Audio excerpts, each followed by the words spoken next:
Pardi highway પર સુરતના bike પર ટ્રિપલ સવાર ચાલકે ઓવરટેક કરતા શું બન્યું? પારડી હાઈવે પર વલસાડથી વાપી તરફના માર્ગ પર મોહન દયાળ હોસ્પિટલ સામે એક ગંભીર અકસ્માત સર્જાયો હતો. સુરતના 3 યુવાનો પલ્સર બાઇક પર ટ્રિપલ સવારી કરીને જઈ રહ્યા હતા ત્યારે આગળ જતા ટેમ્પો નંબર GJ05BZ9840ની પાછળ તેમનું બાઇક ધડાકાભેર અથડાયું હતું.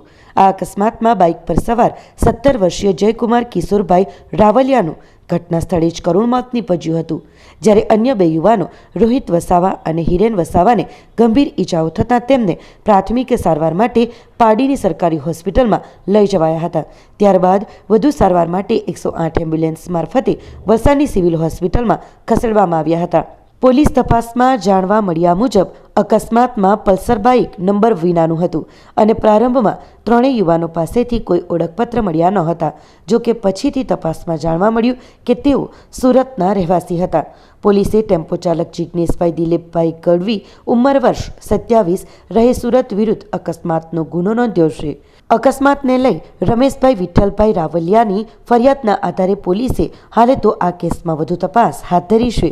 આ દુર્ઘટના ટ્રિપલ રાઇડિંગ અને પૂરઝડપે વાહન ચલાવવાના કારણે સર્જાઈ હોવાનું પ્રાથમિક તપાસમાં સામે આવ્યું છે.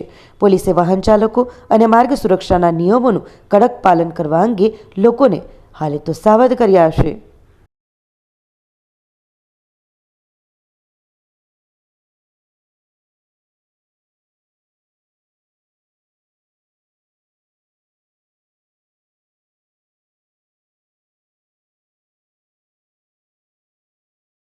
આપણી સંકલ્પ ન્યૂઝ ચેનલને સબસ્ક્રાઇબ અને લાઇક કરો, બેલ આઇકન દબાવો જેથી આવનાર ન્યૂઝ અપડેટ્સની નોટિફિકેશન આપના મોબાઈલ પર સૌથી પહેલા પહોંચે. Like, subscribe and share the video.